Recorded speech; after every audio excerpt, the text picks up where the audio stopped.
O fim de ano está chegando e logo logo vem aí algo muito esperado pelos trabalhadores no Brasil: o 13º salário.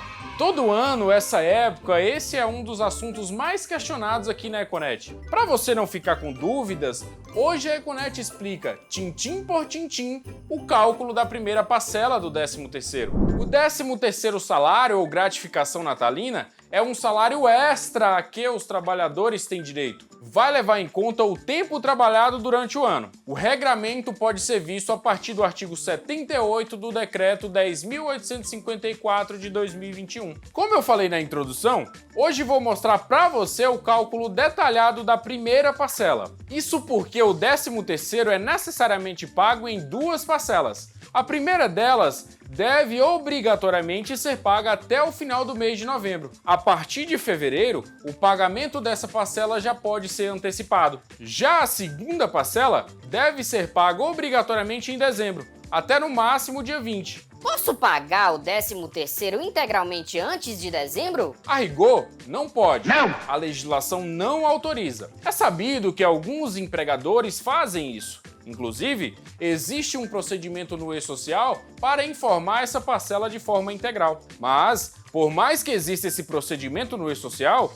recomendamos que o pagamento do 13º salário seja realizado em duas parcelas. Isso evita que o assunto seja questionado em uma possível reclamatória trabalhista, ou mesmo que a empresa seja multada em uma eventual fiscalização do Ministério do Trabalho. Então, para evitar a dor de cabeça, o mais aconselhável é pagar em duas parcelas mesmo. Vamos ver o cálculo então, pessoal? Para calcular a primeira parcela do 13º salário, basta pegar o valor nominal do salário, sem nenhum desconto, e dividir por 2. Por exemplo, no caso de um trabalhador cujo salário é R$3.000, dividido por 2, chega a 1.500. Esse é o valor da primeira parcela. E esse foi o Econet Explica de hoje.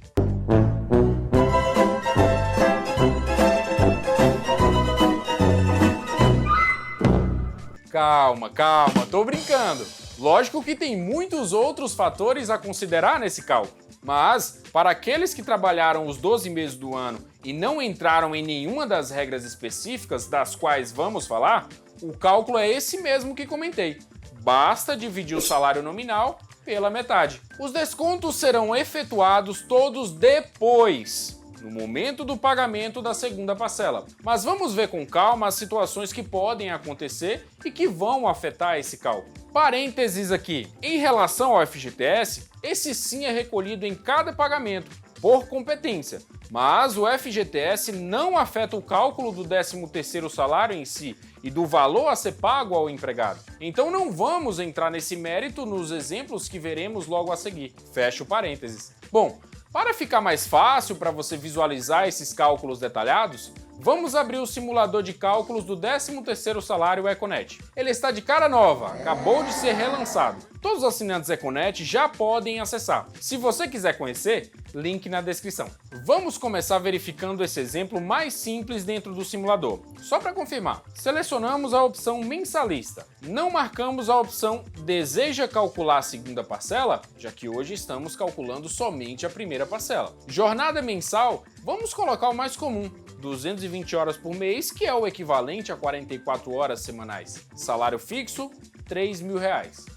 Data de admissão. Vamos pegar uma data do ano passado para o simulador considerar que esse trabalhador do nosso exemplo trabalhou o ano inteiro, 1º de 12 de 2023. Na data do pagamento, vamos selecionar novembro de 2024. Clique no botão próximo. Aqui nessa tela de afastamento previdenciário, não vamos preencher por enquanto.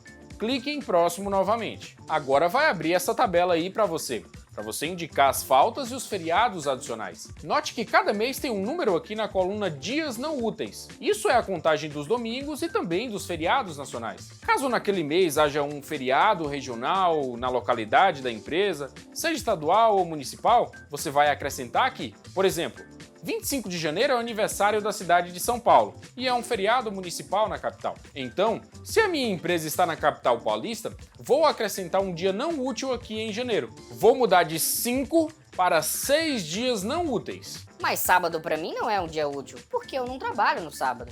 Não devo somar a contagem dos sábados aqui também? Então, independente de você trabalhar ou não, Para fins da legislação trabalhista, o sábado é considerado dia útil. E essa regra é a mesma para todos os empregados, não importando em quais dias da semana ele trabalha. Portanto, aqui só vai haver variação se for o caso dos feriados regionais que acabei de comentar. Aqui na segunda coluna, você vai indicar o número de faltas não justificadas que o empregado teve no período. No nosso exemplo, vou deixar tudo zerado na coluna de faltas. E então vamos clicar no botão Calcular. Eis que chegamos ao valor a pagar, que será exatamente R$ 1.500, que é a metade do salário nominal de R$ 3.000. Você sabe quais são os fatores que podem interferir no cálculo da primeira parcela? Contagem de meses e de avos. Cada mês trabalhado durante o ano dá ao empregado o direito de receber uma parcela do 13º salário. Como o ano tem 12 meses, essa parcela será equivalente a um 12avos. Se trabalhei todo ano, serão 12 12avos, ou seja,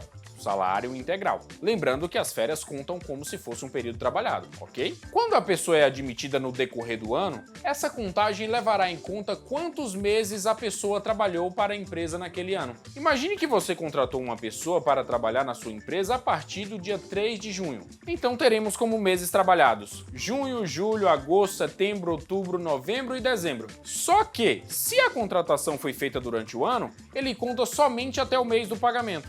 Então só vou contar até novembro. Dezembro só vai ser considerado na segunda parcela. Então temos junho, julho, agosto, setembro, outubro e novembro. 6 12avos. O que será a mesma coisa aqui? Metade. Se essa pessoa ganha R$ 3.000 por mês, para o cálculo do 10º, vou dividir esse salário de 3.000 por 12. Vai dar R$ 250.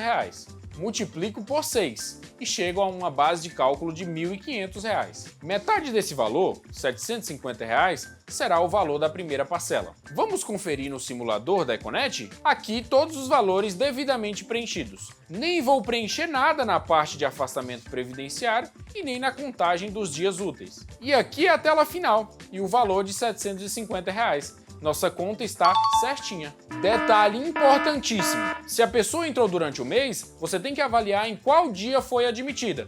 Para ter direito ao avo do mês de entrada, a pessoa tem que ter trabalhado no mínimo 15 dias. Meses com 30 dias, a pessoa tem que ter começado até no máximo o dia 16 para contar o avo. Do dia 17 para frente, aquele mês não conta. No caso de fevereiro, pensando em 2024, que é o ano bissexto, o empregado terá direito ao avo se começar até o dia 15 de fevereiro, pois nesse caso terá completado 15 dias de trabalho. Para quem entrou do dia 16 para frente, não conta o avo de fevereiro. Meses com 31 dias, se o novo empregado começou a trabalhar até o dia 17, fará jus ao avo. Se entrou no dia 18 ou posterior, não terá direito. Faltas e afastamentos. O número de faltas não justificadas é um fator que pode interferir no cálculo, bem como eventuais afastamentos pelo INSS. Aqui é como se fosse um desdobramento dessa regra que acabamos de ver, do mínimo de 15 dias efetivamente trabalhados. Faltas injustificadas podem reduzir o direito ao 13º.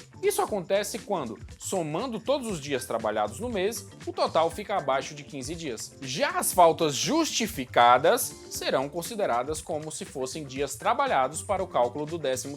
Lembrando que as hipóteses em que a falta é justificada são as listadas no artigo 473 da CLT, bem como no artigo 6º, parágrafo 1º da Lei 605 de 49. Nos casos de afastamento por doença ou acidente de trabalho é um pouquinho diferente. Se o empregado for afastado por mais de 15 dias devido à doença ou acidente, o contrato de trabalho será suspenso a partir do 16º dia. Nesse caso, a empresa é a responsável por pagar o salário dos primeiros 15 dias, incluindo o 13º proporcional a esse período. A partir do 16º dia de afastamento, a Previdência Social passa a pagar uma parte proporcional do 13º salário como um abono anual. Vamos voltar lá para o simulador para ver como fica nesses casos. Utilizando aqueles mesmos dados: mensalista, contratado em 2023, 220 horas mensais, salário de R$ 3.000. Aqui na parte de afastamento previdenciário, eu vou simular algumas situações para vermos como fica. Primeiro exemplo: imagine que esse funcionário ficou todo o mês de fevereiro afastado,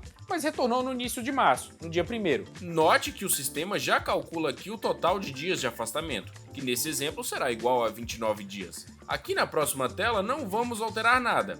E aqui chegamos à tela com o resultado. Perceba que mesmo tendo ocorrido esse afastamento, isso acabou não afetando o valor do 13º. E isso acontece justamente por conta da regra que vimos há pouco acerca da responsabilidade pelo pagamento da remuneração correspondente aos primeiros 15 dias. Logo, o trabalhador do nosso exemplo recebeu seu 13º na íntegra. Segundo exemplo. Agora vamos imaginar que esse funcionário ficou todo o mês de fevereiro afastado e também 20 dias no mês de março, retornando para o serviço no dia 21. Temos um total de 49 dias de afastamento. Na tela de contagens de feriados e faltas, novamente não vamos alterar nada. E aqui a nossa tela de resultados. Fevereiro foi pago normalmente, mesma regra que acabamos de ver. Considerando o período de 20 dias em março, o empregado só trabalhou o equivalente a 11 dias nesse mês. Assim, não terá direito à parcela do 13º no mês de março. O valor final da primeira parcela fica em R$ 1.250 nesse caso. Agora vamos ver como fica no caso de um funcionário que teve diversas faltas não justificadas e acabou trabalhando menos de 15 dias durante um dos meses do ano. Na tela de afastamento previdenciário, não preencheremos nada. Vamos imaginar que, no mês de setembro, esse empregado apresentou nada mais, nada menos do que 16 faltas injustificadas. Então, aqui na tabela do nosso simulador, vamos preencher com esse número, 16.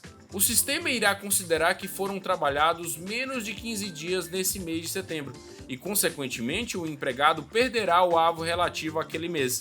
Assim, o valor da primeira parcela do 10º será proporcional, chegando ao valor de R$ 1.250. Pessoal, atenção para um detalhe muito importante quando o empregado se afasta por acidente de trabalho. De acordo com a súmula 46 do TST, ausências por acidente de trabalho não afetam o cálculo do 13º. Assim, se o valor do abono anual for menor que o salário integral, o empregador pode optar por cobrir essa diferença. Caso decida não complementar, esse entendimento pode ser questionado judicialmente, lembrando que é importante verificar o instrumento coletivo da categoria, a alteração salarial. Esse é um assunto que pode causar dúvida na hora do cálculo. Como fica se o empregado teve reajuste salarial durante o ano? Nesse caso, o que vai valer para o cálculo do 10º é o valor do salário recebido pelo empregado no mês anterior ao do pagamento. Isso, claro, pensando aqui na primeira parcela, ok? Imagine que aquele empregado lá do nosso primeiro exemplo recebia um salário de R$ 2.000 desde o começo do ano. Ele se destacou, passou a executar novas tarefas e, como recompensa, a partir da competência de outubro, o salário foi reajustado para R$ 3.000. Nesse caso, o 13º será calculado com base nesse último salário de R$ 3.000. Por mais que a pessoa tenha passado 9 dos 12 meses, ou seja, 3/4 do ano, recebendo um salário de R$ 2.000, para cálculo do 10º, observa-se o salário que ela está recebendo quando vou fazer o cálculo. Então, se vou pagar o 13º salário em novembro, já calculo considerando o salário reajustado, os R$ 3.000. Não haverá nenhum tipo de cálculo proporcional. Ah, mas então vou antecipar o 10º, pagar essa primeira parcela antes de conceder o reajuste. Você, como empregador, pode sim fazer isso, mas não vai adiantar muita coisa não. Isso porque o cálculo da segunda parcela vai levar em conta o salário da pessoa em dezembro e o valor da primeira parcela será abatido. Então, isso só vai diminuir o valor da primeira parcela. No final das contas, depois de pago integralmente o 13º salário, o valor final acabará sendo o mesmo. Você vai entender melhor quando sair o vídeo explicando como calcula a segunda parcela. Só que, antes de falar da segunda parcela, eu volto aqui para a gente falar sobre o cálculo para quem recebe rendimentos variáveis. Comissionistas, horistas, horas extras, pessoas que receberam outros tipos de adicionais durante o ano. Vamos ver como funcionará esse cálculo. Qual será a base de cálculo do 13º? Então não esquece de se inscrever aqui no canal e ativar as notificações, para você ser notificado em primeira mão quando sair o vídeo sobre a segunda parcela. Agora é com vocês! Espaço aberto aqui nos comentários. Você tem alguma dificuldade específica no cálculo do 13º? Clientes Econet, gostaram da repaginada que demos em nosso simulador? Deixe seu comentário, ele pode ser pauta para outros vídeos aqui no canal da Econet. Eu volto logo com mais informações sobre o cálculo do 13º. Porque com a Econet você já sabe, a informação é por completo.